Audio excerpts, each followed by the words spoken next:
Harappa civilisation एक ऐसी civilisation जो हजारों साल पुरानी है। इजिप्ट सिविलाइजेशन मेसोपोटामिया सिविलाइजेशन के जितनी ही ये पुरानी है, लेकिन क्यों इसको इतना अच्छा समझा जाता है? इसके ड्रेनेज सिस्टम की वजह से, अर्बनाइजेशन की वजह से और भी बहुत सारी चीजों की वजह से इसको दुनिया की सबसे अच्छी सिविलाइजेशन माना जाता है। आइए जानते हैं इसकी पूरी की पूरी कहानी। Hello student, welcome back to Matty Zeta 24/7। This is Anita Sharma, your history mentor.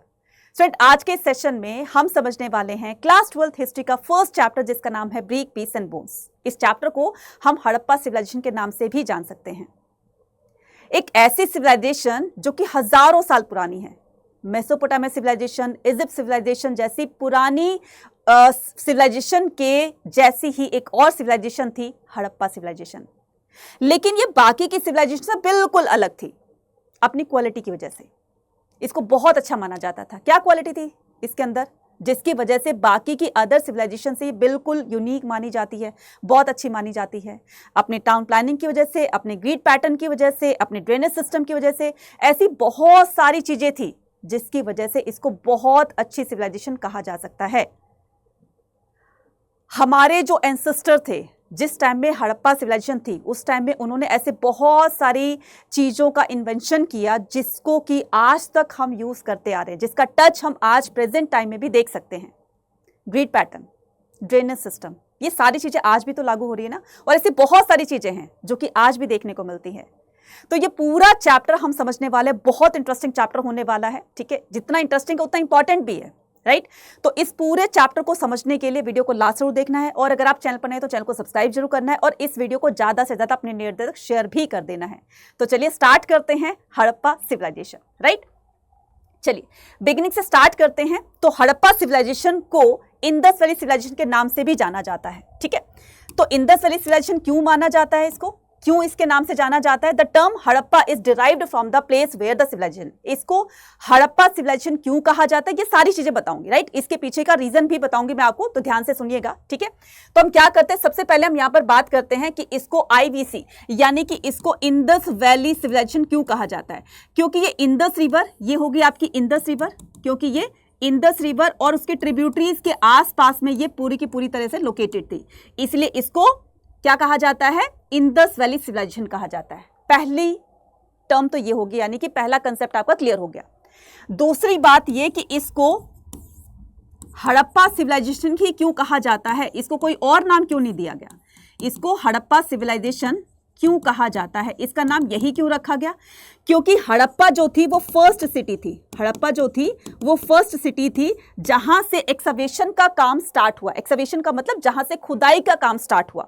और ये जो हड़प्पा नामक सिटी जो है ये कहां पर है, ये पाकिस्तान के अंदर है।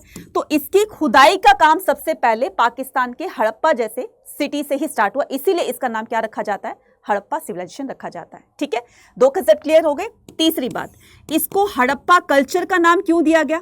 इसको हड़प्पा कल्चर का नाम क्यों दिया गया? क्योंकि एक स्पेसिफिक जोन में रहने वाले लोग जब वहां जिस टाइम में रहते थे, तो उनके जाने के बाद यानी कि 5000 साल बाद तक जब इसका एक्सकवेशन का काम किया गया, तो उसमें से कुछ ऐसे आर्टिफैक्ट्स हमें मिले जिसकी वजह से हम कह सकते हैं कि पर्टिकुलर जोन में रहने वाले लोग इस तरह का काम किया करते थे। ठीक है, इसलिए इसको कल्चर का नाम दिया गया। क्योंकि यहां से हमें बहुत सारी पॉटरीज मिली, हमें ज्वेलरीज मिली, हमें बीड्स मिली, हमें सील्स मिले, हमें वेट्स मिले, तो ये बहुत सारी चीजें मिली जिसकी वजह से कहा जा सकता है कि ये एक कल्चर था। ठीक है, तो ये चीजें क्लियर हो गई। ठीक है, अब हड़प्पा सिविलाइजेशन जो है उसको 3 फेसेस में डिवाइड किया गया है। ठीक है, हड़प्पा सिविलाइजेशन को 3 फेसेस में डिवाइड किया गया है। ठीक है, हड़प्पा सिविलाइजेशन को 3 फेसेस में डिवाइड किया गया है। तो सबसे पहले हम बात करते हैं किसकी, इसके अर्ली फेज की। ठीक है, इसके अर्ली फेज की बात करते हैं। फिर नेक्स्ट आता है आपका क्या, मैच्योर हड़प्पा, जिसको मिडिल एज भी कहा जाता है, मैच्योर फेज। ठीक है, और थर्ड आ जाएगा आपका लेटर फेज। थर्ड क्या आ जाएगा आपका, लेटर फेज। अब हम इसके टाइम पीरियड की बात करते हैं कि इसका फर्स्ट फेज जिसको अर्ली हड़प्पा सिविलाइजेशन वाला फेज कहा जाता है, तो ये कब से कब तक था? तो ये था आपका 6000 से लेकर के ठीक है, 6000 BCE से लेकर के और 2600 BCE के बीच का जो टाइम पीरियड था वो आपका अर्ली फेज था, यानी कि हड़प्पा का अर्ली फेज था इतने से इतने टाइम तक। फिर हम बात करते हैं इसके मैच्योर फेज की, और मैच्योर फेज तक आते आते हड़प्पा सिविलाइजेशन बहुत ज्यादा फ्लरिश हो चुकी थी, डेवलप्ड हो चुकी थी, राइट।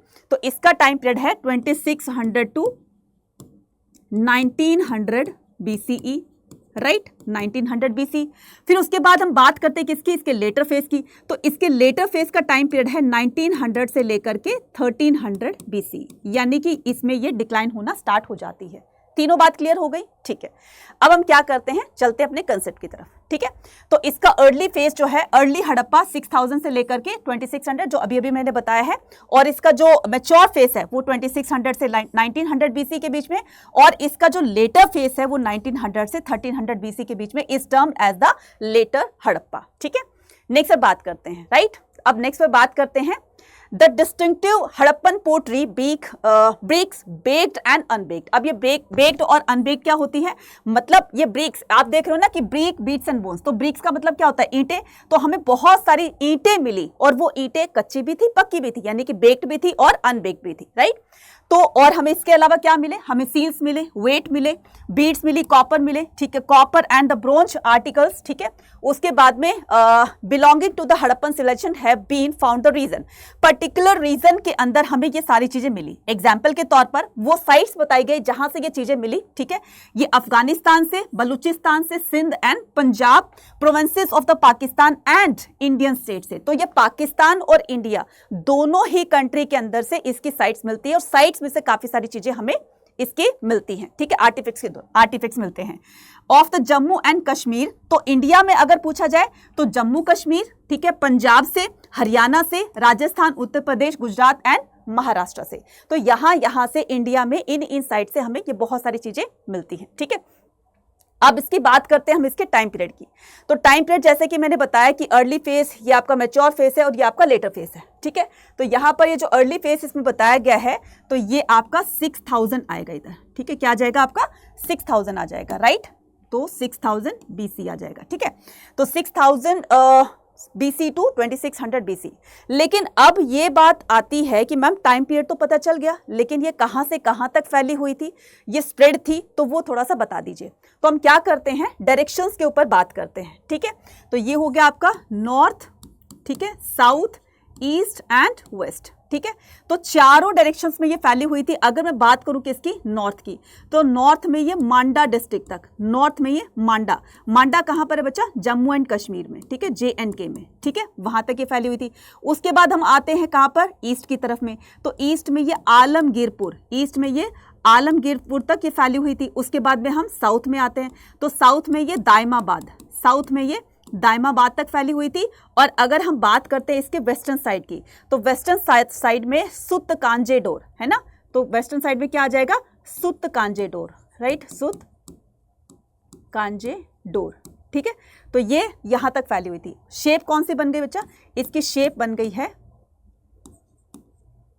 डायमंड, ठीक है। शेप कौन सी बन गई है, डायमंड शेप। कई बार शेप से भी क्वेश्चन आ जाते हैं, राइट। अब चलिए बात करते हैं आगे अपने बिगनिंग की, ठीक है। तो अब हम बिगनिंग में क्या करेंगे, ये सारी बेसिक सी चीजें थी जो आपको जानना बहुत जरूरी है, ताकि आप उनका कनेक्शन जो है अपने बाकी के अदर टॉपिक से कनेक्ट कर सको, ठीक है। अब हम बात करेंगे बिगनिंग की। There were the several archaeological culture in the region prior to the mature Harappa. तो हमें मैच्योर हड़प्पा से बहुत सारे ऐसे आर्टिफैक्ट्स मिलते हैं जिससे पता चलता है कि अब तक, यानी कि मैच्योर हड़प्पा तक आते आते चीजें काफी ज्यादा डेवलप हो चुकी थी, ठीक है। तो दीज कल्चर वर एसोसिएटेड। अब ये जो कल्चर था, ठीक है, जो भी हमें आर्टिफैक्ट्स मिले खुदाई के दौरान, तो वो क्या क्या आर्टिफैक्ट्स मिले, क्या क्या चीजें मिली, तो इसके दौरान हमें मिला वहां से बहुत सारी डिस्टिंक्टिव पॉटरी, यानी कि बहुत तरह की पॉटरीज मिली, यानी कि मिट्टी के पत्थर के बर्तन मिले, राइट। उसके बाद एविडेंसेस ऑफ द, इसके हमें इस बात के भी प्रूफ मिलते कि वो लोग एग्रीकल्चर करना भी जानते थे, पास्टोरिज्म करना भी जानते थे, पशुपालन करना, ठीक है, एग्रीकल्चर करना और क्राफ्ट प्रोडक्शन करना। ये तीनों ही चीजें इसके कल्चर को शो करती हैं। जैसे इंडिया का कल्चर यूएस के कल्चर से बिल्कुल अलग है, ठीक है। तो हम इंडिया में रहने वाले लोग जो हैं, हमारा सभी का कल्चर एक जैसा होगा, यूएस की तरह से थोड़ी ना होगा। इसीलिए हड़प्पा के लोगों का कल्चर, जब एक स्पेसिफिक जोन में रहने वाले लोग एक ही तरह का काम करते हैं, मतलब उनका जो एक कहते हैं ना कि मुख्य काम जो था, ठीक है।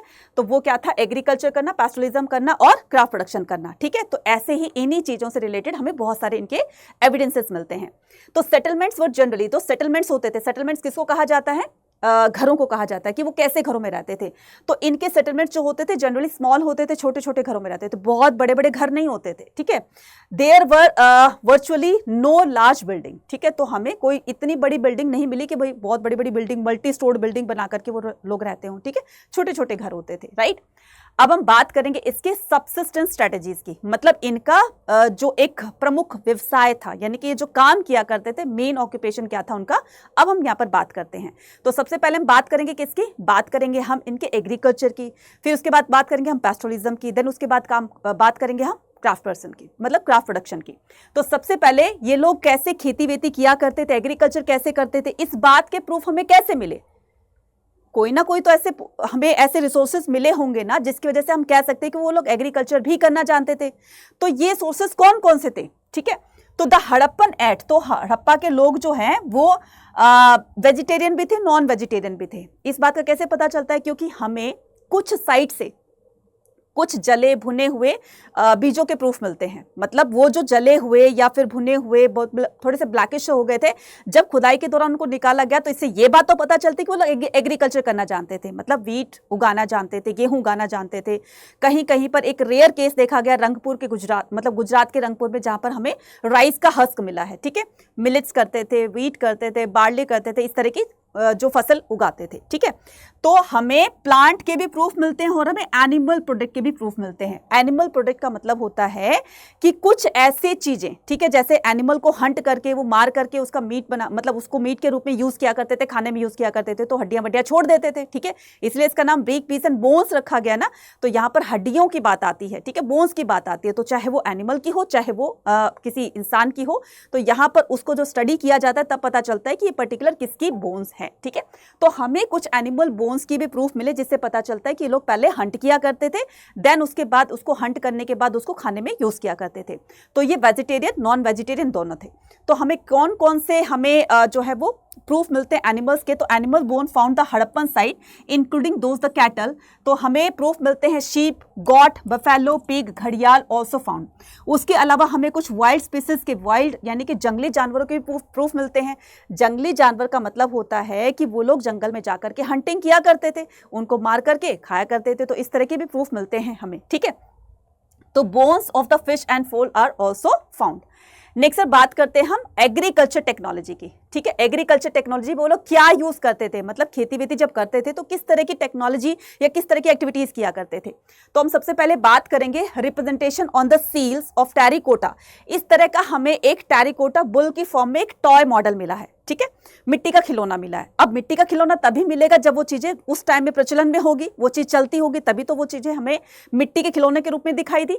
तो हमारे आर्कियोलॉजिस्ट को इस तरह का एक बुल की फॉर्म में एक टेरिकोटा मॉडल, टॉय मॉडल दिखाई देता है, ठीक है। तो इसको आज के टाइम में, जैसे बुल होता है ना, आज के टाइम में बैल होता है, तो ये उससे रिजेंबल करता है। तो इसका मतलब ये कि ये लोग बैलों का प्रयोग करना भी जानते थे। तो बैलों का प्रयोग कैसे करते थे, प्लोइंग के लिए किया करते थे, खेतों को जोतने में किया करते थे। तो हमें कैसे पता चलता है कि ये लोग प्लो किया करते थे, खेतों की जुताई किया करते थे, इस बात का भी प्रूफ मिला है। कहां से मिला है, तो एविडेंसेस ऑफ द प्लोड फील्ड, ठीक है। पहले ये प्लोड फील्ड की से पहले हम बात करेंगे किसकी, प्लोइंग की। यानी कि जो प्लो है, ये जो हलों के प्रूफ है, वो हल चलाना भी जानते थे, हल बनाना भी जानते थे। तो इसके प्रूफ हमें मिलते हैं चोलिस्तान और बनावली से। चोलिस्तान कहां पर है बच्चा, पाकिस्तान में, और हरियाणा में क्या है, बनावली है, ठीक है। हरियाणा में क्या है, बनावली। इन दो साइट से हमें हलों के प्रूफ मिलते हैं। इसके अलावा प्लोड फील्ड यानी कि जोते हुए खेतों के प्रूफ भी हमें मिलते हैं। कहां से, कालीबंगा, राजस्थान से। तो हो सकता है उन्होंने खेतों को प्लो कर दिया हो, बाद में किसी ने आकर के उनको मार दिया, तो वो खेत जो हैं, वो फील्ड जो हैं, वो एज इट इज रह गए हों। या हो सकता है आने वाले टाइम में वो एग्रीकल्चर करना, मतलब एग्रीकल्चर करने ही वाले थे, इससे पहले कि उनके साथ कुछ मिसहैपनिंग हो गई और वो एज इट इज रह गए। तो इस तरह के प्रूफ हमें कहां से मिले, इस तरह के प्रूफ मिलते हैं हमें कालीबंगा से। कालीबंगा कहां पर है, राजस्थान के अंदर, right. So has also found the Harappan site including the wheat. तो हड़प्पा के लोग किन किन चीजों की खेती किया करते थे, wheat, barley, lentils, chickpea and sesame. Millets are found in the site of Gujarat. अगर ये क्वेश्चन पूछा जाता है कि मिलेट्स के प्रूफ हमें कहाँ से मिले, ज्वार के प्रूफ हमें कहाँ से मिले, तो ये गुजरात से मिलते हैं। Finds of the rice are rarely rare, तो रिलेटिवली रेयर कहने का मतलब बहुत ही कम ऐसे प्रूफ मिले, बहुत रेयर केस ऐसा मिला जहां से हमें ये पता चलता है कि वो लोग राइस की भी कल्टीवेशन किया करते थे। और अगर पूछा जाता है कि कहां से ये प्रूफ मिले, तो आप आंसर कर देना रंगपुर। कहां से कर देना? रंगपुर। और रंगपुर कहां पर है? गुजरात में। ठीक है, चलिए नेक्स्ट बात करते हैं एग्रीकल्चर टेक्नोलॉजी। हड़प्पा की साइट्स जो थी, मोस्टली साइट जो थी वो सेमी एरिड जोन पर थी, मतलब कि ये पूरा की पूरी हड़प्पा सिविलाइजेशन है तो कुछ ऐसी साइट थी जहां पर पानी की कमी देखी जाती थी। तो पानी की कमी को पूरा करने के लिए वो लोग क्या करते थे, जैसे उनको अपने फील्ड्स को इरिगेट करना है, जब सिंचाई करने के लिए उनको पानी चाहिए था, तो पानी की व्यवस्था करने के लिए, वाटर अरेंजमेंट्स करने के लिए उन्होंने कैनल्स वगैरह भी बनाई। ठीक है, तो ये कैनल्स बनवाना भी जानते थे, मतलब नहरों का कंस्ट्रक्ट किया उन्होंने। ठीक है, नहरें भी बनाई। तो नहरों के प्रूफ हमें कहां से मिलते हैं? ये मिलते हैं हमें शोरतुगई अफगानिस्तान से। ठीक है, तो canals have been found at the Harappan site that is Shortughai Afghanistan से। लेकिन हमें पंजाब और सिंध से कोई भी कैनाल्स के प्रूफ नहीं मिले। कहते हैं ना कि पंजाब में सबसे पहले नहरें देखी गई थी, तो उससे भी पहले थी। ठीक है, तो it is possible that the ancient canals the silted up long. इसका मतलब ये कि वो लोग इतने साल, मतलब हजारों साल पहले नहरों को कैसे बनाया जाता है, कैसे वहां से पानी को जो है वो उसका एक कनेक्टिविटी दी जाती है, कैसे वो लोग अपने खेतों तक वो पानी पहुंचाएगा, मतलब इतनी समझ थी उन लोगों में, हजारों साल पुरानी। तो इतनी समझ थी कि वो लोग इस तरह के कामों को करना भी जानते थे। इसके अलावा धोलावीरा से हमें क्या मिलता है? एक वाटर रिजर्वियर मिलता है। ठीक है, वाटर रिजर्वियर का मतलब होता है एक बड़ा सा गड्ढा, बहुत बड़ा गड्ढा उन्होंने बना दिया, उसके अंदर पानी फिल कर दिया और उसके स्टोर्ड वाटर को वो लोग इरिगेशन में यूज किया करते थे। तो हमें वाटर रिजर्वियर कहां से मिले? ये हमें मिले गुजरात से। ठीक है, इंडिया में, राइट। तो ये एग्रीकल्चर के लिए यूज किया करते थे। ठीक है, इसके अलावा वो लोग वेल्स को भी यूज किया करते, यानी कि कुओं से भी सिंचाई वगैरह करते थे। ठीक है, इस बात के प्रूफ मिलते हैं। अब हम बात करते हैं इसके प्लान अर्बन सेंटर की। इतनी खूबसूरती से इसके टाउन प्लानिंग की गई थी कि हमारे हिस्टोरियन को भी ये कहना पड़ा, वाकई में यार सिविलाइजेशन थी ये कोई। तो अब इसकी टाउन प्लानिंग के बारे में जानते हैं, कैसे कैसे बनाई गई। ठीक है, तो परहैप्स, शायद परहैप्स का मतलब होता है शायद, the most unique features the Harappan civilisation was the developed urban centre. इसका जो मोस्ट यूनिक, सबसे अच्छा जो फीचर था वो इसका था अर्बन सेंटर, यानी कि बहुत सोच समझ करके, प्लान करके, ये चीज ऐसे होनी चाहिए, इतनी दीवार होनी चाहिए, यहां से नालियां निकलनी चाहिए, यहां से ये कुछ होना चाहिए। तो इतना प्लान किया गया, उसको सब चीज जो है सिस्टमैटिक तरीके से बनाई गई थी। तो इसकी टाउन प्लानिंग थी। तो अर्बन सेंटर से आर्कियोलॉजिस्ट डेजिग्नेट दीज सिटाडेल। तो आर्कियोलॉजिस्ट ने मोहनजोदारो की बात करें तो मोहनजोदारो है ये। ठीक है, मोहनजोदारो को, पूरे मोहनजोदारो को दो सेक्शन में डिवाइड किया गया। एक का नाम था सिटाडेल, जो कि छोटा था। ठीक है, एरिया में छोटा था, लेकिन ये हाइट पर बसा हुआ था। दूसरे का नाम है लोअर टाउन, जिसको कि हिंदी में निचला भाग कहा जाता है। ये एरिया में बड़ा था, लेकिन ये निचले भाग पे स्थित था। ठीक है, now lower town also old. तो इन दोनों को ही बड़ी बड़ी दीवारों से घेराबंदी की गई थी, सेग्रीगेशन किया गया था। ये सिटाडेल है जहां पर रिच पीपल रहेंगे, ये लोग यहाँ पर जो नॉर्मल ऑर्डिनरी पीपल रहते थे वो लोग यहाँ पर रहेंगे। कहाँ पर? लोअर टाउन में। ठीक है, तो several building were built at the platform, bricks were the standardised ratio. अब ये लोग जो अपने घरों में जिस तरह की बेक्ड और अनबेक्ड ब्रिक्स को यूज किया करते थे, उसका एक स्टैंडर्डाइज्ड रेशियो होता था। मतलब ये भी प्लान किया गया, भाई ईंटों का नाप तोल इतना होगा। तो ब्रिक का स्टैंडर्डाइज्ड रेशियो जो था, आपको एक ट्रिक बताती हूँ। ठीक है, ट्रिक क्या थी? वो ट्रिक थी ब्रिक्स की स्टैंडर्डाइज्ड रेशियो की ट्रिक मैं बता रही हूँ। 1:2 का 4, राइट, 1:2 का 4, 4:2 का 1। ठीक है, अनिल कपूर का गाना याद कर लेना, 1:2 का 4, 4:2 का 1, माई नेम इज लखन, है ना। 1:2:4, या इसको उल्टा भी कर सकते हो, 4:2:1। यानी कि ये जो आपकी ब्रिक्स है, इसकी मोटाई, लंबाई, चौड़ाई जो है वो इस तरीके से होती थी। लेंथ होती थी 4, ब्रेथ होती थी 2, और इसकी जो हाइट होती थी वो होती थी 1। तो इस तरह की ब्रिक्स को देखा गया था। ठीक है, नेक्स्ट बात करते हैं इसकी मोहनजोदारो प्लान अर्बन सेंटर में लेइंग आउट द ड्रेन्स। नालियों की व्यवस्था कैसे की गई थी, जो कि इसकी यूनिकनेस को 4 चांद लगा देती है ना। तो laying down of the drain, देखो ऐसे बनी हुई थी बच्चा, ये है ना। द मोस्ट डिस्टिंक्टिव फीचर्स, देखो ये डिस्टिंक्टिव है और वो क्या था? यूनिक था। तो यहां पर आपको ये देखना होगा कि यूनिक पूछा है या डिस्टिंक्टिव पूछा है। ठीक है, distinctive features of the Harappan cities the carefully plan. तो पहले इसको केयरफुली प्लान किया होगा, ठीक है। फिर उसके बाद ये पूरा का पूरा ड्रेनेज सिस्टम को अप्लाई किया गया होगा, ऐसे बनेगी और ऐसे इस तरह के घरों की दीवार जो है इसके साथ में लगी होगी। अभी पूरा का पूरा हम समझेंगे, ठीक है। तो क्या होता था, जो भी जिसने भी प्लान किया था यहाँ पर अथॉरिटी ने, तो उसने ये ऑर्डर दिया था कि जैसे स्ट्रीट है, स्ट्रीट के दोनों तरफ घर बने होंगे, हाउसेस बने होंगे इस तरीके से, ठीक है। हाउसेस की एक दीवार जो है वो स्ट्रीट के साथ में लगी होगी, ठीक है, इस तरीके से। और इस दीवार के साथ साथ में, वॉल के साथ साथ में क्या बनाया जाता था, ड्रेन्स बनाए जाते थे, है ना, नालियाँ बनाई जाती थी, ताकि घरों का वेस्ट वाटर जो है इस ड्रेन के जरिए, ठीक है, वो बाहर निकले, है ना। और इसको मेन हॉल में आकर के इसको ड्रेन कर दिया करते थे, है ना। इसका जो कनेक्शन है वो मेन हॉल में दे दिया करते थे, मतलब आने जाने वालों को भी कोई दिक्कत नहीं होती थी। और इसकी नालियों को कवर किया जाता था किससे, या तो स्टोन स्लैब से, ठीक है, या तो स्टोन स्लैब से या फिर वुडन स्लैब से, ठीक है, या फिर वुडन स्लैब से, ठीक है, तो कवर किया जाता था, राइट। और इसके जो वो होते थे, रोड्स वगैरह होते थे, मान लो ये वाला रोड है इस तरीके से और ये इस तरीके से, तो ये एक दूसरे को राइट एंगल पर बाइसेक्ट किया करते थे। ऐसा नहीं था कि टेढ़े मेढ़े ये इधर से हो गई, ये इधर से हो गया ना, ऐसे टेढ़े मेढ़े रोड नहीं होते थे, तो ये एक दूसरे को राइट एंगल पर बाइसेक्ट करते थे। क्लियर हो गए यहाँ तक, चलिए, ठीक है। नेक्स्ट, अब आते हैं इस पर, हम डोमेस्टिक आर्किटेक्चर्स के बारे में बात करेंगे। इनके घरों का जो स्ट्रक्चर होता था बच्चा, वो ऐसे होता था, ठीक है। तो lower town at the Mohenjodaro provide, अब हम बात करते हैं किसकी, लोअर टाउन की, यानी कि निचले भाग की हम बात करेंगे। तो लोअर टाउन में क्या किया गया था कि बहुत सारे इसमें रेजिडेंशियल बिल्डिंग्स बनी हुई थी, ठीक है। मैनी वर सेंटर द, तो हर मतलब कुछ घर बहुत बड़े बड़े बने होते थे, मतलब बहुत ज़्यादा बड़े नहीं, मतलब ठीक ठाक से बने होते थे, और कुछ घर जो है मोस्टली छोटे छोटे बने होते थे।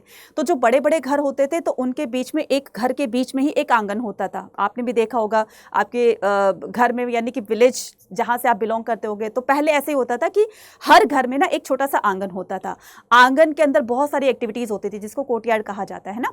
तो आंगन को ही कोर्टयार्ड कहा जाता है। बहुत सारी एक्टिविटीज़ होती थी, कुकिंग होती थी वहाँ पर, दादी मम्मी जो है बैठ कर खाना, चूल्हा होता था, ठीक है, वहाँ पर खाना बनाया करते थे, सब लोग वहाँ पर अपनी प्लेट लेकर खाना खाते थे, बातें करते रहते थे, बहुत मज़ा आता था। अब तो खैर सब कुछ चेंज ही हो गया है ना। तो ये सारी चीज़ें बताई गई थी। तो many were centre the courtyard room, तो चारों तरफ जो होते थे इसके कोर्टयार्ड के चारों तरफ रूम्स होते थे, ठीक है, और इस तरीके से बहुत सारी एक्टिविटीज़ होती थी। अच्छा, इनके जो हाउसेस होते थे वो मल्टी स्टोर्ड नहीं होते थे, इवन कि फर्स्ट फ्लोर भी नहीं होता था, क्योंकि हमें बहुत ही कम ऐसे स्टेयर्स के केसेस मिले हैं, स्टेयर केसेस के ऐसे प्रूफ मिले हैं जिससे पता चलता है कि वो लोग छत पर भी जाया करते थे या फिर दूसरे फ्लोर पर जाते थे। तो रेयर ही ऐसे हमें स्टेयर केसेस के प्रूफ मिले हैं, ठीक है। उसके बाद मेनी हाउसेस, तो बहुत सारे घरों में ऐसा भी होता था कि उनके अंदर कुआं होता था, घर के अंदर ही कुआं होता था, सभी के अंदर नहीं, जो बड़े बड़े घर होते थे, आपने कभी मूवी में भी देखा होगा, है ना। तो open a room that could be reached from the outside and perhaps, तो देखो बहुत सारे हमें कुएं मिले, ठीक है। तो ये भी होता था कि जैसे पूरे मोहल्ले में एक मान लो कुआं होता था, तो सारे लोग यहीं से पानी वानी भरा करते थे। कुछ लोग जो थोड़े से रिच होते थे तो अपने घर के अंदर ही कुआं वगैरह जो है वो खुदवा लिया करते थे। तो scholar have estimated total number of the, तो मोहनजोदारो के अंदर टोटल हमें 700 वेल्स मिलते हैं, ठीक है, क्लियर। नेक्स्ट से बात करते हैं। अब बात करेंगे हम किसकी, सिटाडेल की। अभी जो हमने बात करी थी वो थी आपकी लोअर टाउन की। अब हम बात करेंगे सिटाडेल, यानी कि जो ऊपर बसा हुआ था, हाइट पर बसा हुआ था, उसकी बात करेंगे, जहां पर हमें दो बड़ी बड़ी बिल्डिंग मिलती हैं, जिसमें से एक को कहा जाता है ग्रेट बाथ, ठीक है, और दूसरे को कहा जाता है ग्रेट ग्रेनरी, ठीक है, ग्रेट ग्रेनरी। तो ग्रेट ग्रेनरी क्या होते हैं मैम, ये तो हमने आज तक नहीं सुना। ग्रेट ग्रेनरी का मतलब होता है, ग्रेनरी इसका मतलब होता है विशाल अनाज भंडार, यानी कि जो वो एग्रीकल्चर करते थे, सरप्लस जो ग्रेन होता था, एक्स्ट्रा अनाज जो होता था वो स्टोर कर दिया करते थे। आज के टाइम में भी तो अनाज मंडी होती है ना, सेम उसी तरीके से पहले भी होती थी। तो देखो यहाँ पर इसमें पिक्चर में देखना, ये है ग्रेट ग्रेनरी, ठीक है, जहाँ पर अनाज को स्टोर किया जाता था, मतलब ग्रेन को स्टोर किया जाता था, और ये है आपका ग्रेट बाथ, ठीक है। अब हम बात करेंगे ग्रेट बाथ की, और ग्रेट बाथ से काफी सारे क्वेश्चंस आते हैं आपके निकलकर, ठीक है। तो ग्रेट बाथ को हम ध्यान से समझेंगे। ग्रेट बाथ जो है इस तरह का एक रेक्टेंगुलर टैंक होता था, ठीक है, इस तरह का एक रेक्टेंगुलर टैंक होता था। तो रेक्टेंगुलर टैंक को क्या किया जाता था, बहुत अच्छी तरीके से बनाया जाता था। इसका जो फ्लोर होता था वो बर्न्ड ब्रिक से बनाया जाता था, पकी हुई ईंटों से बनाया जाता था, ठीक है। और इस तरीके से यहाँ पर पकी हुई ईंटें बिछा देते थे और ऊपर चारकोल या मोरताल का कोट कर दिया करते थे ताकि वो स्लिपरी वगैरह ना हो, ठीक है, चारों तरफ। इसके नॉर्थ और साउथ साइड में स्टेयर्स बनी हुई थी, यानी कि इसमें अंदर जाने के लिए और बाहर आने के लिए यहाँ पर नॉर्थ और साउथ साइड में क्या होते थे, स्टेयर्स बनी होती थी। मतलब ये इसका पर्पस क्या था, इसका रिलीजियस पर्पस था, है ना। ये पब्लिक पर्पस की वजह से बनाया गया था कि जब भी कोई रिलीजियस एक्टिविटी होती थी, धार्मिक स्नान करने के लिए ये रेक्टेंगुलर टैंक बनाया गया था, जिसको ग्रेट बाथ कहा जाता है। नॉर्थ और साउथ साइड में इसके स्टेयर केसेस मतलब स्टेयर्स बनी हुई थी, और इसके ईस्ट और वेस्ट साइड में, ये हो गया आपका ईस्ट और ये हो गया आपका वेस्ट, ठीक है। तो यहाँ पर ये चेंजिंग रूम बने हुए थे। क्या बने हुए थे? चेंजिंग रूम बने हुए थे, ठीक है। चेंजिंग रूम्स बने हुए थे। इसके यहाँ पर साथ में ही एक क्या होता था, वेल होता था, कुआं होता था, जिससे कि बकेट से यहाँ पर पानी भरते थे, और जैसे ही जब वो सारा धार्मिक स्थान हो जाता था तो इसके पानी को भी, वेस्ट वाटर को भी दीवार के साथ साथ में जो नाली बनाई गई थी ड्रेन कर दिया करते थे, सुखा देते थे। फिर जब नेक्स्ट कोई एक्टिविटी होती थी फिर से फिल कर दिया करते थे। तो इस तरह का इनका प्रोसेस चलता था, ठीक है। और नहाने वाने के बाद में, बेदिंग करने के बाद में, फिर ये जो भी इनकी धार्मिक क्रियाएं होती थी, पूजा पाठ वगैरह होती थी, तो वो लोग किया करते। राइट बच्चा, चलिए नेक्स्ट। अब हम बात करते हैं किसकी, ब्यूराइल्स की बात करते हैं, है ना। तो ब्यूराइल्स का मतलब होता है डेड्स, ठीक है, डेड्स होता है। In Harappa site the dead were generally, Harappa के लोग अपने जो भी उनके डेड्स होते थे, डेड बॉडी होती थी, उनके फैमिली में किसी की डेथ हो जाती थी, है ना, रिलेटिव्स वगैरह की, तो वो लोग जलाते नहीं थे शवों को, एक गड्ढे में उनको दफना दिया करते थे। गड्ढा खोदते थे और इसमें उनको दफना दिया करते थे। तो गड्ढों के अंदर जो इनको दफनाते थे, तो कुछ हमें डेड के साथ में कुछ हमें प्रेशियस आइटम भी मिलते हैं, कुछ हमें मिट्टी के बर्तन मिलते हैं, पत्थर के बर्तन मिलते हैं, या कुछ के साथ में कुछ भी नहीं मिलता। तो इससे क्या पता चलता है कि जिनके साथ में, जिन डेड्स के साथ में हमें कुछ प्रेशियस आइटम मिलते हैं, प्रेशियस आइटम का मतलब कुछ महंगे आइटम मिलते हैं, उससे पता चलता है कि ये लोग रिच फैमिली से बिलोंग करते होंगे। और जिनके साथ में हमें कुछ भी नहीं मिला, सिंपल से मिट्टी के बर्तन मिले, पत्थर के बर्तन मिले, या कुछ मिला ही नहीं, उससे पता चलता है कि ये लोग पुअर फैमिली से बिलोंग करते थे, मतलब ऑर्डिनरी पीपल थे, right. Sometime there were the difference in the way burial pit was made. Graves contain the pottery, तो उनके साथ में कभी कभी पोट्री यानी कि मिट्टी के बर्तन रख दिए जाते थे। हड़प्पा के लोग बहुत ज़्यादा अंधविश्वासी थे। क्यों? तभी तो ये मानते थे ना कि ये इनके साथ में हम ये बर्तन रख देते हैं, ये रख देते हैं, वो रख देते हैं। तो इसका मतलब वो बहुत ही अंधविश्वासी थे। उनको ये लगता था कि डेथ के बाद भी लाइफ होती है और उनको इन चीज़ों की ज़रूरत पड़ेगी, तो ये लोग इसीलिए उनको रख दिया करते थे। Jewellery has been found in burials both, तो ज्वेलरी जो है वो मैन और वुमेन दोनों ही ज्वेलरी पहनने के शौकीन होते थे, और किसी किसी को तो ज्वेलरी पहनने ही दफना दिया जाता था, राइट। अब हम बात करेंगे किसकी, लुकिंग लग्जूरियस आइटम की, right. Tracking the social differences, अब कौन अमीर है, कौन गरीब है, क्या चीज़ें जो है वो यूज़ किया करते थे, तो इससे ये एक तरीके से पता चल जाता है कि कौन लोग अमीर थे, कहाँ रहते थे और किस तरह के आइटम्स को यूज़ किया करते थे, ठीक है। अब जो चीज़ बहुत ही कम क्वांटिटी में मिलेगी, जाहिर सी बात है कि वो चीज़ या तो बहुत ज़्यादा कॉस्टली होगी, या फिर जो है वो लोग उसको अफोर्ड नहीं कर सकते थे, मतलब या फिर वो चीज़ें जो है बहुत ही कम उसकी डिमांड होती थी, राइट। तो इस तरीके से कुछ होगी। अब जैसे हम इतने रिच तो है नहीं कि हम जैसे अंबानी जैसे जो उनके घरों में जो चीज़ें यूज़ होती है उस तरह की चीज़ें हमारे घरों में यूज़ हो, है ना। तो कहने का मतलब ये रिच और पुअर में डिफरेंस होता था उस टाइम में भी, राइट। तो ये looking for the luxurious item. अब इसको देखना जरा, ये क्या है, ये फिनेंस पॉट है ना। तो इसका प्रोसेस बहुत ही कॉम्प्लिकेटेड होता था। Artefacts are classify the utilitarian and the luxurious archaeologist. Utilitarian object are daily use, तो ये जो यूटिलिटेरियन होते थे मतलब नॉर्मली जो डेली लोग जिस तरह के बर्तनों को, जिस तरह की चीज़ों को यूज़ किया करते थे, तो वो हमें चीज़ें बहुत ज़्यादा मात्रा में मिली, है ना, बहुत ज़्यादा क्वांटिटी में मिली एक्सकवेशंस के दौरान। तो daily use made the fairly easily out ordinary material such as the stone और क्ले। तो जो हमें पत्थर और मिट्टी के बर्तन मिले वो तो हमें बहुत ज़्यादा मात्रा में मिले। Luxurious are the items those are rare made of the costly non local. अब ये इस तरह का जो ये फिनेंस होता था, फिनेंस क्या होता है पहले तो ध्यान से सुनो। ये फिनेंस जो होता था एक तरह का स्टफ होता था इस तरीके का, है ना। तो पॉटर क्या करता था, ये जो मटके बनाने का, पॉट बनाने का काम होता था ना, तो उसके लिए पहले वो स्टफ तैयार करता है ना। तो ये जो मिट्टी का स्टफ तैयार किया जाता था जिससे ये छोटे छोटे परफ्यूम बॉटल्स बनाते थे, है ना, या और कोई ऑब्जेक्ट बनाते थे। तो इसमें 3 चीज़ें मिक्स की जाती थी। एक तो होती थी आपकी सॉइल होती थी, एक होती थी सिलिका और एक होता था गम। इन तीनों चीज़ों को मिक्स करके ये चीज़ें बनाई जाती थी। तो ये मिट्टी का जब स्टफ तैयार हो गया देन उसके बाद पॉटर जो है वो पॉट मेकिंग करता था, छोटी छोटी बॉटल्स बनाता था। तो खास करके ये बॉटल्स जो है वो बहुत महंगी होती थी और परफ्यूम्स के लिए यूज़ होती थी, ठीक है। एक और आता है यहाँ पर जिसको कहा जाता है हॉर्ड्स। ठीक है। एक और यहाँ पर कंटेनर का नाम आता है जिसको कहा जाता है होड्स। तो होड क्या था बच्चा? एक तरह का कंटेनर था जिसमें ये लोग अपने जो मटेरियल होते थे, मतलब जो मेटल्स वगैरह होती थी या कोई भी प्रेशियस आइटम होता था, वो इनके अंदर इसको स्टोर कर दिया करते थे। ठीक है, एक ये कंटेनर होता था, कंटेनर। ठीक है, जिसमें क्या रखते थे? ज्वेलरी वगैरह रखते थे। ठीक है, ज्वेलरी वगैरह रखते थे, राइट। और क्या होते थे? और मेटल वगैरह रखा करते थे। तो ये होर्स होता था, इस टाइप का बड़ा सा मटका टाइप में होता था। ठीक है, चलिए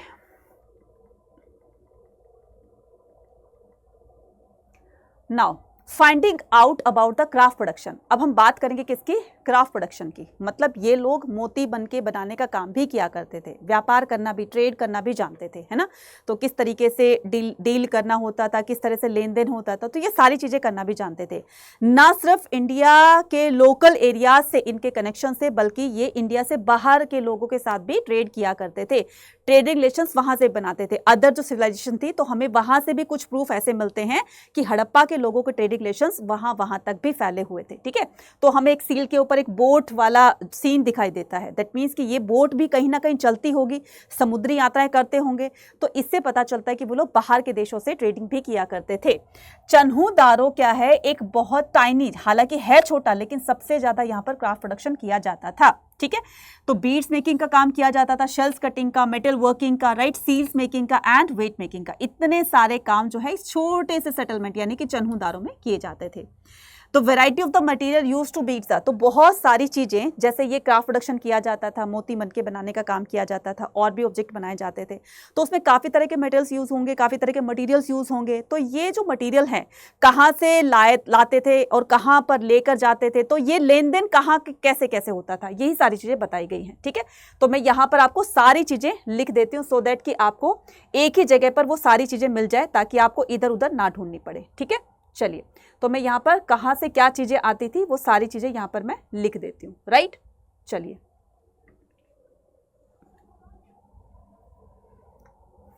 तो एक तरफ मैं लिख देती हूँ साइट्स, ठीक है, साइट, और यहाँ पर लिख देती हूँ मैं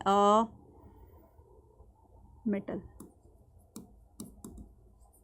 ठीक है, या मटेरियल कर देती हूँ।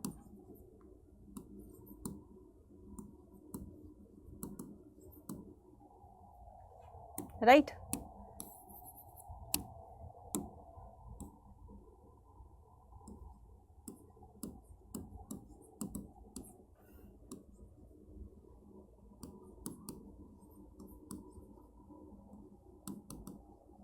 मटेरियल, ठीक है। तो पहले मैं बात करती हूँ किसकी? साइट्स की। ठीक है, पहले मैं बात करती हूँ किसकी? साइट की। क्लियर बच्चा? चलिए,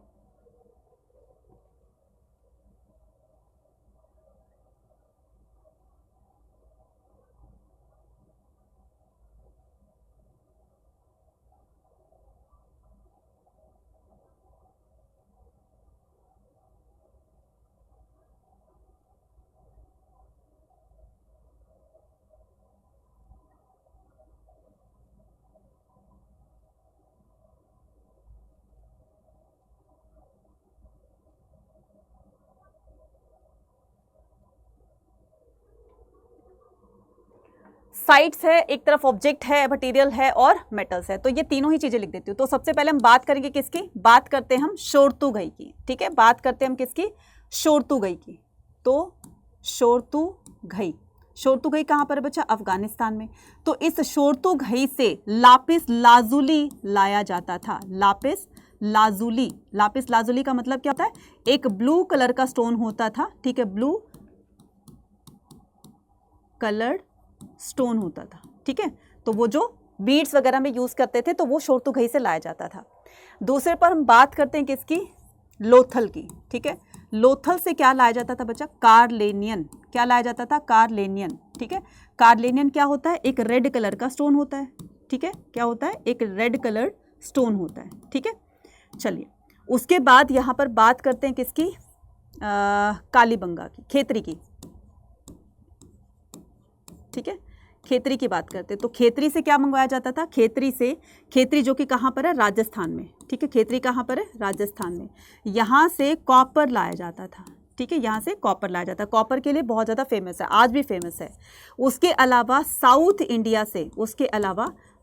इंडिया से क्या लाया जाता था, तो यहाँ से गोल्ड लाया जाता था, ठीक है, गोल्ड लाया जाया जाता था, ठीक है। उसके अलावा अगर मैं बात करूँ किसकी, नागेश्वर और बालाकोट की, ठीक है, नागेश्वर, साथ साथ में मैं आपको इसकी वो भी बता देती हूँ लोकेशन भी। नागेश्वर जो है वो गुजरात के अंदर है, और बालाकोट से, ठीक है, और बालाकोट कहाँ पर है, पाकिस्तान के अंदर, ठीक है। दोनों ही क्या हैं, ये दोनों ही कोस्टल एरिया हैं, ठीक है, दोनों ही क्या हैं, ये कोस्टल एरिया है, राइट। तो कोस्टल एरिया की वजह से यहाँ पर शेल्स काफ़ी पाए जाते थे, ठीक है, तो यहाँ से शेल्स को ले जाया जाता था, ठीक है। तो ये सारे के सारे यहाँ पर देख लीजिए, ठीक है। इसके अलावा जो सील्स वगैरह बनाई जाती थी, है ना, इसके अलावा जो सील्स वगैरह बनाई जाती थी, जो कि हमें हड़प्पा की लगभग साइड से बहुत सारी सील्स मिली हैं, तो वो किसकी बनी होती थी, स्टेटाइट की बनी होती थी, ठीक है, किसकी बनी होती थी, seals are made from were made from steatite, ठीक है। ये क्या होता था, सॉफ्ट स्टोन होता था, ठीक है, सॉफ्ट स्टोन होता था, जो कि राजस्थान के वेस्टर्न साइड से, ठीक है, जो कि राजस्थान के ईस्टर्न साइड से, तो सॉरी, है ना, तो ईस्टर्न साइड से क्या मंगवाया जाता था, स्टेटाइट, ठीक है। इसके अलावा कुछ और चीज़ें हैं जो मैं आपको यहीं पर ही इंक्लूड कर देती हूँ, सारी के सारी, ठीक है, सारी की सारी यहीं पर हम क्या करते हैं, इंक्लूड कर देते हैं, ठीक है। तो यहाँ पर मैं लिखती हूँ, एक तरफ साइट लिखती हूँ, ठीक है, और दूसरी तरफ लिखती हूँ ऑब्जेक्ट, हमें कहाँ से क्या चीज़ें या फिर आर्टिफैक्ट्स, ठीक है, या फिर आर्टिफैक्ट्स, तो हमें क्या क्या चीज़ें मिली, ठीक है। तो सबसे पहले हम बात करेंगे किसकी, सबसे पहले हम बात करेंगे जो अभी मैंने बताया है, शोरतुगई, ठीक है, शोरतुगई। तो शोरतुगई से क्या मिला हमें, कैनाल के प्रूफ मिलते हैं, यानी कि नहरों के प्रूफ मिलते हैं, ठीक है। उसके अलावा अगर मैं बात करती हूँ किसकी, धोलावीरा की, ठीक है, धोलावीरा से हमें क्या मिलता है, धोलावीरा से बहुत इंपॉर्टेंट है, मतलब इसमें से आपके 4 से 5 क्वेश्चंस बनते हैं, तो इसको ध्यान से कहीं पर नोट कर रहे हो तो नोट कर लेना। तो धोलावीरा से हमें क्या मिलता है, हमें वाटर रिजर्वियर मिलता है, क्या मिलता है, हमें वाटर रिजर्वियर मिलता है, ठीक है। उसके अलावा कालीबंगा से, ठीक है, उसके अलावा कालीबंगा से हमें क्या मिलता है, कालीबंगा से हमें प्लोड फील्ड, ठीक है, प्लोड फील्ड्स यानी कि जुते हुए खेतों के प्रूफ मिलते हैं। यहीं से भी हमें फायर अल्तार्स मिलते हैं, यानी कि अग्निकुंड के साक्ष्य, ठीक है, फायर अल्तार्स, ठीक है। और इसके अलावा लोथल से हमें क्या मिलता है, डॉकयार्ड, इसके प्रूफ मिलते हैं। मैडम ये डॉकयार्ड क्या होता है, डॉकयार्ड का मतलब होता है बच्चा बंदरगाह, सी पोर्ट जिसको बोलते हैं, ठीक है। तो ये मिलता है हमें लोथल से, और लोथल से हमें फायर अल्तार्स भी मिलते हैं, ठीक है, क्लियर। उसके अलावा याद आता जाएगा तो मैं लिखती जाऊंगी, मतलब ये चीज़ें बहुत इंपॉर्टेंट है, तो इसको ध्यान से देखना, ठीक है। अब हम चलते हैं अपने आगे की तरफ। तो आगे क्या कहते हैं, finding about the craft production, कहाँ पर क्या चीज़ें ले जाई जाती थी, ध्यान से देखो इधर, ठीक है। तो variety of the materials used to make the beads remarkable, stone like the carnelian. अब देखो कार्डलेनियन बहुत ही सुंदर सा एक स्टोन होता था जो रेड कलर का होता था। इसके अलावा जेस्पर भी, प्रेशियस स्टोन, देखो बच्चा स्टोन एक अलग चीज होती है, मेटल एक अलग चीज होती है। तो कौन कौन से प्रेशियस स्टोन को बीड्स मेकिंग के लिए, क्राफ्ट प्रोडक्शन के लिए यूज किया जाता था, या कौन कौन से मेटल को यूज किया जाता था। तो पहले हम क्या करते हैं, स्टोन्स की बात करते हैं। तो कार्डलेनियन क्या है, एक रेड कलर का स्टोन है। इसके अलावा जेस्पर है, ये भी एक सेमी प्रेशियस स्टोन होता है, राइट। इसके अलावा क्रिस्टल है, क्वार्ट्ज है, सेटेटाइट है, ठीक है। तो ये सेटेटाइट क्या होता है बच्चा, सॉफ्ट स्टोन होता है। क्या होता है, अभी मैंने बताया था सॉफ्ट स्टोन, जो कि ईस्टर्न राजस्थान से ले जाया जाता था। Metals like the copper, metals की बात करेंगे, कॉपर, ब्रॉन्ज हो गया, गोल्ड हो गया, एंड शेल्स हो गया। फिनांस जो मैंने अभी अभी बताया था, एंड टेरिकोटा, ये सारे के सारे क्या हैं, ये मिट्टी के हैं, ठीक है। ये मेटल हो गई और ये मिट्टी वाले हो गए, ठीक है। तो फिनांस हो गया, टेरिकोटा और the burnt clay. Some of beads were made of the, तो यहाँ पर कुछ बीड्स जो हैं जिनको स्टोन्स ज़्यादा यूज करके बनाया जाता था, या बहुत सारे मटेरियल्स को मिक्स करके बनाया जाता था। तो जैसे जिसकी डिमांड होती थी वैसा उसको बनाया करते थे, राइट।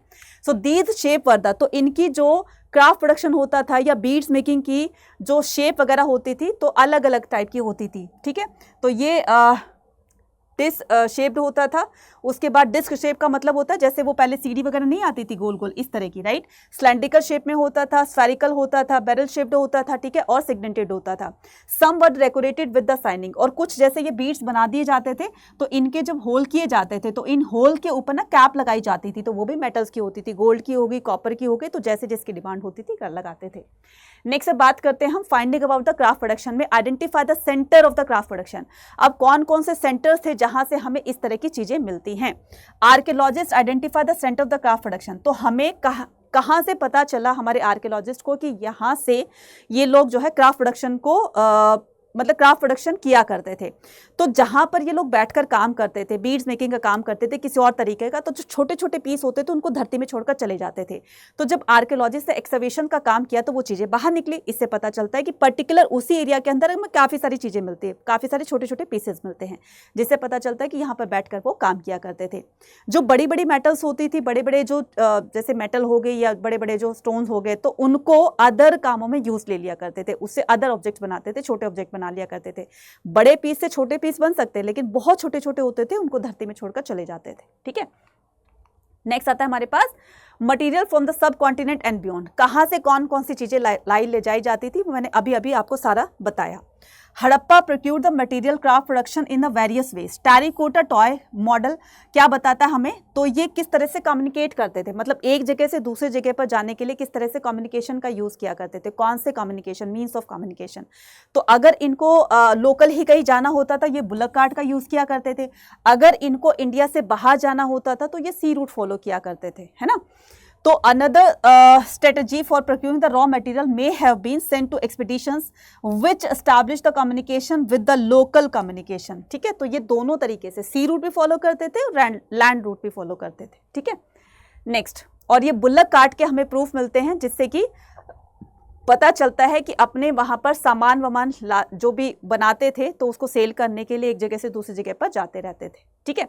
अब हम बात करेंगे किसकी, बात करते हैं हम strategies for the procuring material में आगे। Archaeologists find suggested that the copper was probably brought from the Oman southeastern tip of the Arabian Peninsula। Mesopotamia की एक, मैंने कहा ना स्टार्टिंग में, मैंने कहा था कि मेसोपोटामिया भी हड़प्पा सिविलाइजेशन की एक कंटेम्प्रेरी सिविलाइजेशन मानी जाती है, समकालीन मानी जाती है, क्योंकि हड़प्पा की सील हमें मेसोपोटामिया में मिली, मेसोपोटामिया की सील हमें हड़प्पा मिली। इससे पता चलता है कि दोनों के आपस में ट्रेडिंग रिलेशंस थे, ठीक है। तो मेसोपोटामिया की एक टेबल टेक से पता चलता है जो कि 3rd मिलियनियम BCE में रिकॉर्ड रखा गया होगा उसके अंदर, है ना। कॉपर, उसमें ये लिखा हुआ था कि उनके यहाँ पर यानी कि मेसोपोटामिया में कॉपर कहाँ से आता है, तो इन्होंने कहा कि कॉपर हमारे यहाँ ओमान से आता है, और ओमान जो है वो मगन का ही नाम हो सकता है, ऐसा उन्होंने लिखा, मतलब ओमान से आता है, तो ओमान जो है वो मगन का ही ओल्ड नेम है।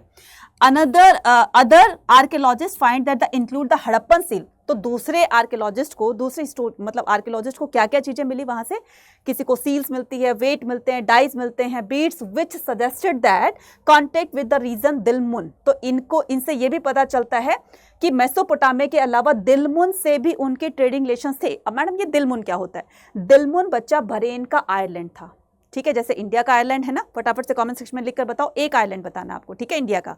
ऐसे ही मेसोपोटामिया के एक बहरेन का एक आयरलैंड था जिसका नाम था दिलमुन, ठीक है। तो वहां से हमें इस तरह की चीजें मिलती हैं। तो मगन एंड मेलुहा, अब बताया ये जाता है कि मगन, ये वाला मगन और मेलुहा दोनों ही हड़प्पा की साइट है, मतलब हड़प्पा के लोग जो हैं मेसोपोटामिया के लोगों के साथ ट्रेडिंग किया करते थे, ठीक है। ये रही, देखो ये जो सील है, सिलेंड्रिकल सील जो है, ये कहाँ की है, मेसोपोटामिया की है, राइट। और ये जो सील देख रहे हो ये हड़प्पा की है, तो ये सील हमें उधर मिली, ये सील हमें इधर मिली, इस तरीके से, ठीक है। नेक्स्ट बात करते हैं, Harappan procured the material production in the various ways, ठीक है। तो for instance this establish the settlement such as the Nageshwar. Nageshwar और बालाकोट से क्या मिलता है, वेयर द शेल्स, जहां से हमें शेल्स काफी ज्यादा मात्रा में मिलते हैं, ठीक है, क्योंकि ये कोस्टल एरिया से, अभी अभी मैंने बताया। अदर साइड सच शोरतु गई अफगानिस्तान से हमें क्या मिलता है, यहाँ से bit so the lapis lazuli, तो यहाँ से लापिस लाजुली जो कि ब्लू कलर का स्टोन है यहाँ से लाया जाता था।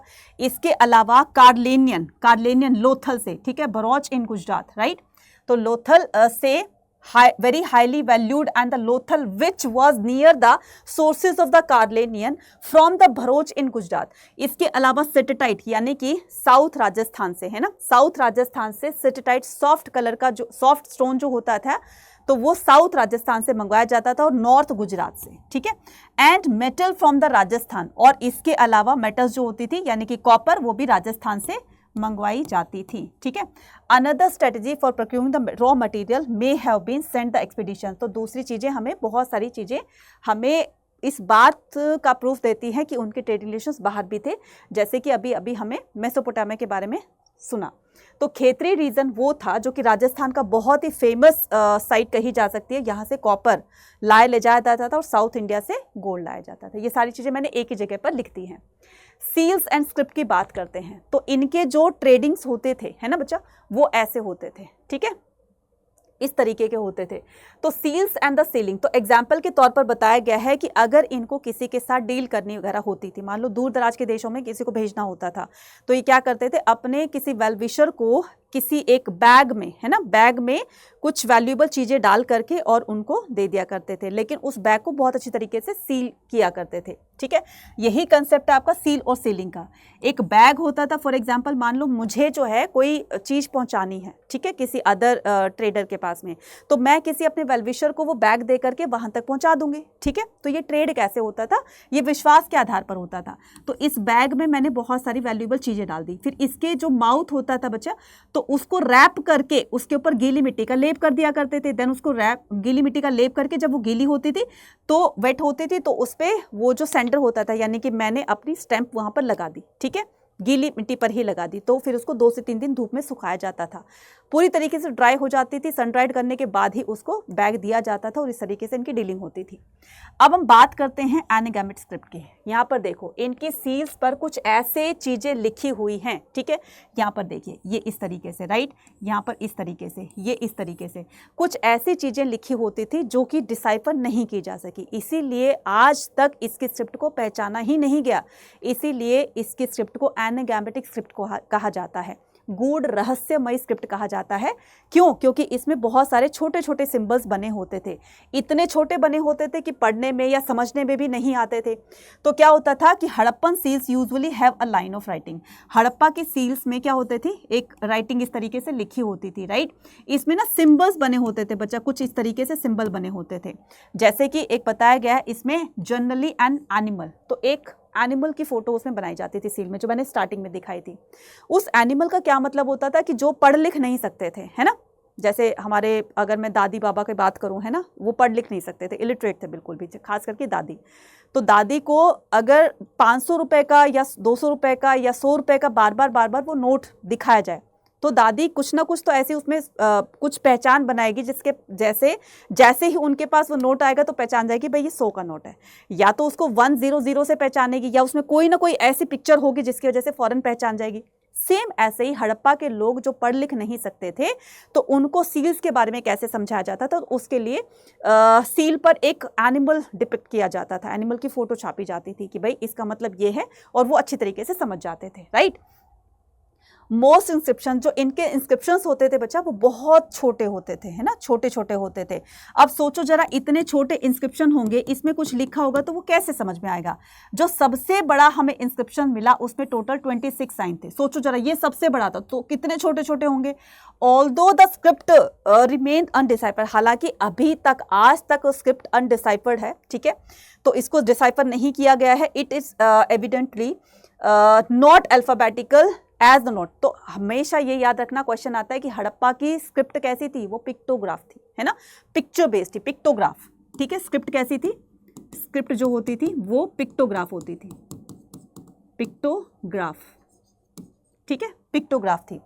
Although the script remained undeciphered to till date, it was eventually not alphabetical as just too many signs were between the, तो यहाँ पर जो हमें बहुत ही छोटे छोटे साइन मिले, तो उन साइन के अंदर 375 से 400 तक उसमें साइन देखे गए।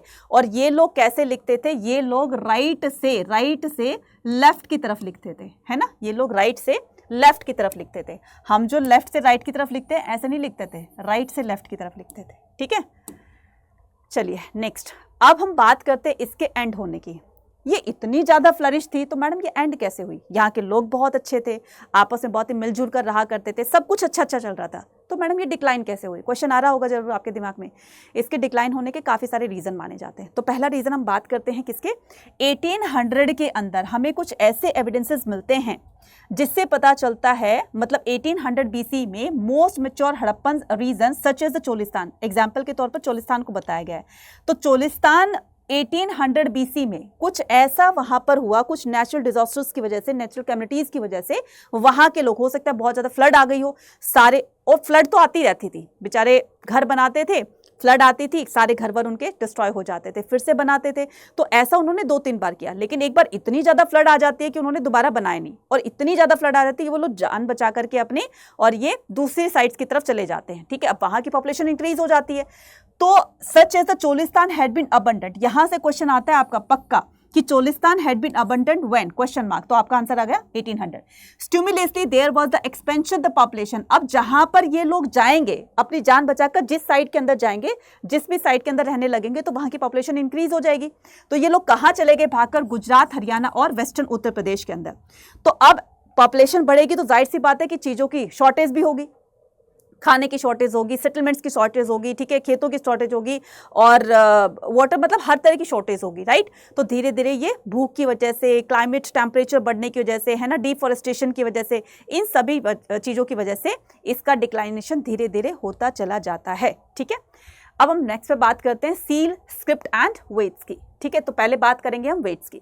बच्चा इनके वेट्स ऐसे होते थे, है ना, इनमें कोई मार्किंग नहीं होती थी, मतलब 1 kg, 2 kg, 3 kg, मतलब 1 kg, 2 kg हो गया, 5 kg, 10 kg, तो कोई भी इनके अंदर मार्किंग नहीं होती थी, सिंपल होते थे, सिर्फ अंदाजे के बेस पर कि भाई ये इतने ग्राम का है, इतने किलो का है, ठीक है। Seals and the sealings used to facilitate the communication. Seals and sealing used to facilitate long distance communication. तो seals और ये जो sealing होती थी, ये long distance communication के लिए होती थी। इमेजिन करना है एक बैग को लेकर के ये सारी चीज़ें बताई इस तरीके से, ठीक है। विच आर सील्स प्रेस, तो ये क्या करते थे, गीली मिट्टी पर वो जो सेंडर होता था अपनी सील को वहाँ पर पेस्ट कर दिया करता था, ये सारा प्रोसेस बता दिया गया है। Exchange were regulate by the precise system of the weight usually made of the stone, तो ये जो इनके वेट होते थे ये एक स्पेशल पत्थर के बने होते थे, स्टोन के बने होते थे, जिसका नाम होता था चर्ट, ठीक है। अब जैसे मान लो कोई चीजें मैंने वहां तक पहुंचाई, तो पहले वो उसको नापेगा, तोलेगा ना कि कितना वेट है, कितना ग्राम है, क्या है, कितने किलो है, क्या है, तो वो वेट होते थे, है ना। तो ये चर्ट पत्थर के बने होते थे, ठीक है, और नॉर्मली क्यूबिकल फॉर्म में बने होते थे, इनके अंदर कोई मार्किंग नहीं होती थी, ठीक है। तो ये डेसिमल सिस्टम और बाइनरी सिस्टम दोनों पर चला करते थे, ठीक है, राइट। नेक्स्ट आता है आपके पास एंशिएंट अथॉरिटी। तो इस तरह की मूर्ति हमें न सिर्फ मोहनजोदारो से बल्कि बहुत सारी साइट से मिलते हैं। इससे ये पता चलता है कि कोई पर्टिकुलर रूलर तो था नहीं जो पूरी सिविलाइजेशन को एक ही रूलर अटेंड करे, है ना, एक ही रूलर का पूरा पावर हो और सभी चीज़ों को मैनेज करता हो। तो ये ऐसी बहुत सारी मूर्तियां हमें अलग अलग जगहों से मिली। तो ये खास करके ये जो पहली मूर्ति मिली ये हमें कहाँ से मिलती है? मोहनजोदारो से। कहाँ से मिलती है हमें? मोहनजोदारो से। तो मोहनजोदारो को जो एक प्लान अर्बन सेंटर कहा गया है, तो इस तरह की कोई अथॉरिटी रही होगी, पहले उसने सारी चीज़ों को प्लान किया होगा, देन लोगों को ऑर्डर दिया होगा, फिर उसको कंस्ट्रक्ट करवाया होगा। तो large building found at the, तो हमें मोहनजोदारो के सिटाडेल वाले पार्ट में ऐसे बहुत सारे बड़ी बड़ी बिल्डिंग्स यानी कि पैलेसेस दिखाई दे, जिससे पता चलता है कि वहां पर कोई हायर अथॉरिटी रही होगी। लेकिन एक स्टोन स्टैच्यू से यह पता चलता है कि वही जो है वो प्रिस्ट किंग रहा होगा जो चीज़ों को मैनेज करता है। तो ये प्रिस्ट किंग क्यों कहलाता है? अथॉरिटी कैसे बताई? तो इसके सर पर बैंड देख रहे हो, तो पहले ताजवाज तो होते नहीं थे, क्राउन तो होते नहीं थे, तो ये जो बैंड है इसके सर पर, ये बाकी के लोगों से इसको अलग करता है, ठीक है। तो some archaeologist that the opinion that the Harappan society, कुछ हड़प्पा के मतलब कुछ आर्कियोलॉजिस्ट मानते हैं कि कोई हड़प्पा में कोई अकेला रूलर तो था नहीं, ठीक है, लेकिन कुछ लोग मानते हैं कि कोई सिंगल रूलर नहीं था, लेकिन बहुत सारे रूलर थे, ठीक है। कोई रूलर, एक तो कहता है कि कोई रूलर था ही नहीं, भगवान भरोसे गाड़ी चल रही थी। कोई कहते हैं कि नहीं, रूलर तो थे, हेड तो थे, लेकिन अलग अलग साइड के, जैसे स्टेट गवर्नमेंट होती है इस तरीके से, ठीक है। और कुछ रूलर मानते हैं कि मोहनजोदारो हैड द सेपरेट, कि मोहनजोदारो का अपना सेपरेट रूलर होता था, हड़प्पा का अपना सेपरेट रूलर, लोथल का अलग, उसका अलग, उसका अलग, तो सभी का अपना अलग अलग ओपिनियन है, ठीक है। Next, Harappan city fail into ruin, people gradually forget all about. तो जैसे ही हड़प्पा डिक्लाइन होती है, लोग भूल जाते हैं, इसको नहीं याद रखा कि पहले भी कभी ऐसी सिविलाइजेशन रही होगी, तो लोग भूल चुके थे। अब भूल चुके थे तो वो चीजें फिर से कौन याद दिलाएगा, है ना। तो अब इस पर जो है वो काम किया जाएगा, राइट। तो सबसे पहले हम बात करते हैं किसकी, कनिंघम की। तो कनिंघम कौन थे, ये first archaeological director general of ASI थे, ठीक है। तो कनिंघम को क्या कहा जाता है, फादर ऑफ आर्कियोलॉजी भी कहा जाता है, ठीक है, यानी कि पुरातत्व विभाग के जनक भी इनको कहा जाता है। तो कनिंघम हैज द अकाउंट। तो कनिंघम को एंशियंट हिस्ट्री जानने में बहुत ज़्यादा इंटरेस्ट था। तो एंशियंट हिस्ट्री को जानने के लिए वो किताबें पढ़ेंगे, जगह जगह साइट्स पर जाएंगे, उसकी एक्सकवेशन करेंगे, उस पर छानबीन करेंगे, पता लगाएंगे। तो इनको इन कामों में बहुत इंटरेस्ट था। तो इसी काम के इंटरेस्टिंग उसमें तो इनको क्या मिल जाती है, एक चाइनीज़ बुद्धिस्ट जो है वो जब इंडिया आता है तो उसने एक बुक लिखी थी, तो वो बुक इनके हाथ लग जाती है। तो पढ़ता है कनिंघम, पढ़ते हैं उनको, और इस तरीके से बहुत सारी इन्फॉर्मेशन को पता चलती है। लेकिन यहाँ पर 1921 के अंदर, ठीक है, DR साहनी ने क्या किया, एक सील थी, ठीक है। तो वहाँ पर एक इंग्लिश मैन थे, तो उस इंग्लिश मैन ने कनिंघम को क्या वो सील दिखाई कि ये देखो ये सील इतनी पुरानी है, ठीक है। बोला मैं नहीं मानता, इस बुक में तो लिखा हुआ है इतना पुराना है ये साइट। वो कहता है कि नहीं सर, ये देखिए, इसको साइंटिफिक तरीके से रिसर्च करके पता लगाया है कि ये इतनी पुरानी है। जो आपकी बुक में जो दिया हुआ है टाइम पीरियड, उससे भी पुरानी ये चीज मिली है हमें। इसका मतलब इससे भी पुरानी कोई टाइम पीरियड था। तो who visited the sub continent between the, तो ये बुद्धिस्ट चाइनीज बुद्धिस्ट पिलग्रिमेज जो है ये कहाँ पर आया था, इंडिया आया था 4th से लेकर के 17th सेंचुरी के बीच में। लोकेट अर्ली सेटलमेंट, उसने अपनी बुक में सारी सेटलमेंट्स को लोकेट किया हुआ था। Site like the Harappa which was not the part of, तो जहां पर इसने हड़प्पा को लोकेट किया हुआ था, उससे ये पता चलता है कि वो चाइना का पार्ट नहीं था, वो इंडिया का पार्ट था, है ना। तो known as the early historical city, तो जिसको माना जाता है कि ये सबसे पहली सिटी मानी जाती है, ठीक है। न्यू ओल्ड सिविलाइजेशन, फिर उसके बाद क्या आता है, अभी तक किसी को इस सिविलाइजेशन के बारे में पता नहीं था।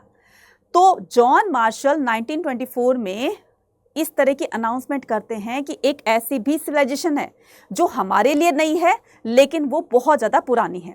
तो 1924 में जॉन मार्शल जो कि डायरेक्टर जनरल ऑफ ASI बने, उन्होंने अनाउंस किया किसके बारे में, हड़प्पा सिविलाइजेशन के बारे में, इंडस वैली सिविलाइजेशन के बारे में। It was then the world knew not only the new civilisation but also it is old one with the Mesopotamia. तो जितनी पुरानी मेसोपोटामिया है इतनी ही पुरानी है। Marshall tended the excavation long the regular horizontal measured in the, तो पहले क्या होता था बच्चा, पहले जो है वो इस टेक्निक से क्या किया जाता था, चीजों का पता लगाया जाता था।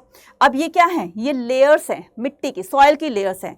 तो सॉइल की लेयर्स जितनी ज्यादा नीचे तक गहराई तक होगी, अब कोई आर्टिफैक्ट, कोई भी चीज़ हमें यहाँ से मिलती है, कोई चीज़ यहाँ से मिलती है, कोई चीज़ यहाँ से मिलती है, तो जितनी ज़्यादा पुरानी होगी वो उतनी ज़्यादा ज़मीन के नीचे दबी होगी। तो इसको एक्सकवेट करके निकाला जाएगा।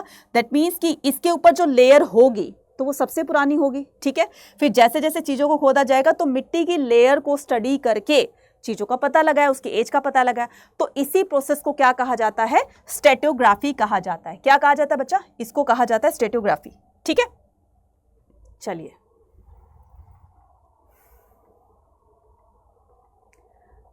1980s में new techniques and the questions, 1980s में there has also been growing the international interest. तो ना सिर्फ इंडिया के लोगों का बल्कि बाहर के साइंटिस्ट, हिस्टोरियन, आर्कियोलॉजिस्ट का भी हड़प्पा के प्रति इंटरेस्ट बन जाता है और सब मिलकर के काम करते हैं, ज़्यादा इस पर रिसर्च करते हैं और इन्फॉर्मेशन कलेक्ट करते हैं। तो किसी ने किसी तरह की छानबीन की, किसी ने क्ले के मतलब किसी को बर्तन, मिट्टी के बर्तन मिले, स्टोन के बर्तन मिले, किसी को मेटल्स के मिलते हैं, ऑब्जेक्ट मिलते हैं, किसी को किसी चीज़ के मिलते। तो ये सारी की सारी जो इन्फॉर्मेशन थी ये सब मिलकर के उसको क्या करते हैं, और भी ज़्यादा हड़प्पा सिविलाइजेशन की इंफॉर्मेशन को इंटरेस्टिंग बना देते हैं। प्रॉब्लम्स पीसिंग टुगेदर, अब हमें ये प्रॉब्लम फेस करनी पड़ी हमारे आर्कियोलॉजिस्ट, हिस्टोरियन को कि हड़प्पा के लोग यार किस देवी देवता की पूजा करते थे, है ना। हड़प्पा के लोग जो है किस तरह का जो है जीवन निर्वाह किया करते थे, इसके अलावा जितना बताया उसके अलावा। तो it is not the Harappan script help to understand. तो अगर हड़प्पा की स्क्रिप्ट हमें समझ में आ जाती तो आज हम शायद हड़प्पा के बारे में और कुछ ज़्यादा जान पाते। तो rather it is the material, तो हमें सिर्फ मटेरियल ही मिलते हैं, हमें सिर्फ आर्कियोलॉजिकल एविडेंसेस मिलते हैं जिससे ये पता चलता है कि ठीक है वो चीज़ें थी, लेकिन एक रिटर्न में मिलती तो वो ज़्यादा ऑथेंटिक लगती हमें, राइट। तो this material could be pottery, तो ये जितने भी हमें चीज़ें मिली, आर्टिफिक्स मिले, इसमें पॉटी, टूल्स, ऑर्नामेंट्स वगैरह बहुत सारी चीज़ें मिली। तो इसी के बेस पर हमने पूरी की पूरी हड़प्पा सिविलाइजेशन को समझा। नेक्स्ट आता है हमारे पास प्रॉब्लम पीसिंग टुगेदर में क्लासिफाई द फाइंड्स, ठीक है। अब यहाँ पर सेग्रीगेशन किया गया, मिट्टी के बर्तनों को अलग किया गया, ठीक है, पत्थर के बर्तनों को अलग किया गया, मेटल्स को अलग किया गया, बाकी के जैसे जो टेक्सटाइल्स होती हैं, कपड़े वगैरह होते हैं, उनको अलग किया। XYZ कुछ भी उनको मटेरियल जिस भी तरह का मिला तो उसको सेग्रीगेट करके अलग अलग कॉलम्स बना दिए गए, भाई ये उसका है, ये उसका, इसका। फिर उस पर रिसर्च की गई कि हड़प्पा के लोग इन चीज़ों को यूज़ किया करते थे। Sometime archaeologists have to take the resources indirect evidences for instance though there are the traces cotton। तो हड़प्पा के लोग कॉटन को ग्रो करना भी जानते थे। तो इस बात का प्रूफ कैसे मिला? मोहनजोदारो से एक छोटा सा हमें सूती कपड़े का हमें एक एविडेंस मिलता है जो कि फ्लोरल था, उसके ऊपर प्रिंट भी था, फूल पत्तियां भी बनी हुई थी। इसका मतलब ये कॉटन को ग्रो करना जानते थे, कपड़ा बनाना जानते थे और कपड़े को प्रिंट करना भी जानते थे। तो ये हमें सारी चीजें मोहनजोदारो से मिलती हैं, ठीक है। उसके बाद आता है हमारे पास early archaeologists thought that certain objects seem to be unusual and unfamiliar। तो कुछ चीजें ऐसे मिलती है जो कि फेमिलियर भी थी, जिसको हम जानते भी है, कुछ चीजें ऐसे मिली जिसको हम जानते भी नहीं है, ठीक है। तो उसका अपना, लेकिन उनका अपना एक सिग्निफिकेंस होता था। Attempts have been made from the reconstruct the religious belief। तो सबसे पहले हम बात करते हैं रिलीजियस बिलीफ की। हड़प्पा के लोग किस धर्म को मानते थे, ठीक है, किसकी पूजा किया करते थे, किस गॉड या गॉडेस की पूजा किया करते थे। तो ऐसी हमें मदर गॉडेस की बहुत सारी मूर्तियां मिलती हैं अलग अलग साइड से, ठीक है। तो हड़प्पा के लोग, कोई हमें टेंपल का प्रूफ तो मिला नहीं जिससे हम टेंपल का प्रूफ मिले और वहां पर कोई मूर्ति रखी हो जिससे ये पता कर सके कि ये लोग पर्टिकुलर इस गॉड या गॉडेस को वर्शिप करते थे। तो ऐसी तो हमें बहुत सारी वो मूर्तियां मिलती हैं। तो ये जो मूर्ति देख रहे हो ना मदर गॉडेस की, तो इसकी अपनी एक सिग्निफिकेंस है, लोग इनको मानते थे। तो देखो इन्होंने ये जो ज्वेलरी वगैरह पहनी हुई है, ऊपर से सर पे ताज वगैरह दिख रहा है, तो ये इनकी यूनिकनेस है जो बाकी के लोगों से इनको अलग करती है। तो अदर्स प्लांट था। तो कुछ लोग मानते हैं कि जैसे पशुपति शिव की मूर्ति है, ठीक है, तो वो सील्स के अंदर डिपिक्टेड है, ठीक है। बहुत सारी चीजें ऐसी हैं, एनिमल्स है, यूनिकॉर्न की फॉर्म में बताया गया है, ठीक है। मदर गॉडेस की मूर्तियां मिलती है, नेचर की, प्लांट की, मतलब नेचर में प्लांट आ गया, एनिमल्स आ गए, उसको भी सील्स के अंदर दिखाया गया। तो सील से हमें ये कुछ पता चलता है कि वो लोग रिलीजियस तो थे, ठीक है, लेकिन किसी मूर्तियां हमें गॉड या गॉडेस की नहीं मिली। Other which plant motif that था। तो वो लोग जैसे तुलसी की पूजा करना, पीपल ट्री की पूजा करना, है ना, एनिमल्स की पूजा करना, पशुपति शिव, ठीक है। अब वो उसको शमन में लेते थे। शमन भी मैं बताऊंगी शमन किसको कहते हैं। शमन कहते हैं उन लोगों को जो ये क्लेम करते थे कि हमारे पास एक ऐसी मैजिकल पावर है जिससे कि हम दूसरी दुनिया के लोगों से बात कर सकते हैं। तो ये जो शमन है, ठीक है, जो कि एक शिव जी के रूप में दिखाया गया है सील्स के ऊपर में, तो इनको शमन्स भी कहते थे। तो हो सकता है कि इनकी बातों पर विश्वास करके ही ये लोग बाकी के अदर काम करते हो, ठीक है। तो ये है इसकी टाइमलाइन, ठीक है। तो ये टाइमलाइन आपकी एनसीईआरटी में भी दी हुई है, ठीक है। तो ये है बच्चा, that's all from my side, ठीक है। अगर फिर भी चैप्टर में कोई भी अगर डाउट रह गया तो मुझे कमेंट सेक्शन में लिखकर पूछना। और आज की वीडियो कैसी लगी, एक्सप्लेनेशन कैसा लगा, तो वो भी मुझे कमेंट सेक्शन में लिखकर जरूर बताइएगा। फिर हम क्या करेंगे, इसके क्वेश्चन आंसर्स की तरफ बढ़ेंगे, ठीक है। तो रेगुलर आपको क्या करना है, जुड़े रहना है। रेगुलर हम क्या करेंगे, स्टडी करेंगे बहुत अच्छे से, अपने फाइनल एग्जाम तक आते आते पूरी तरीके से अपने आप को प्रिपेयर कर चुके होंगे।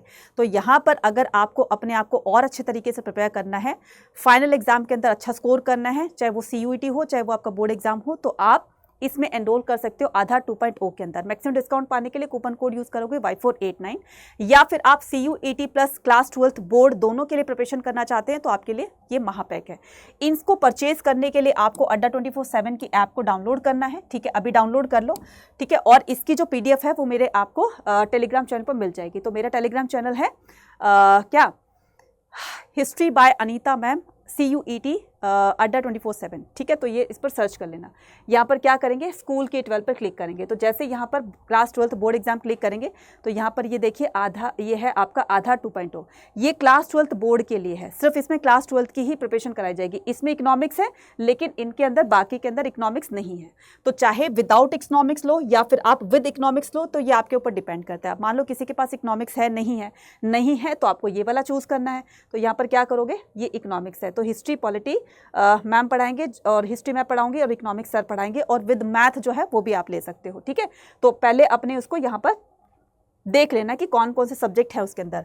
Y489 कूपन कोड को यूज करोगे, Y489, और बस इसको क्या करोगे, इसको एनरोल कर लोगे, ठीक है। तो ये कूपन कोड लगा करके मैक्सिमम डिस्काउंट मिलेगा, ठीक है। तो मिलते हैं नेक्स्ट वीडियो में। Till then take care, bye bye to everyone and all the very best. Thank you.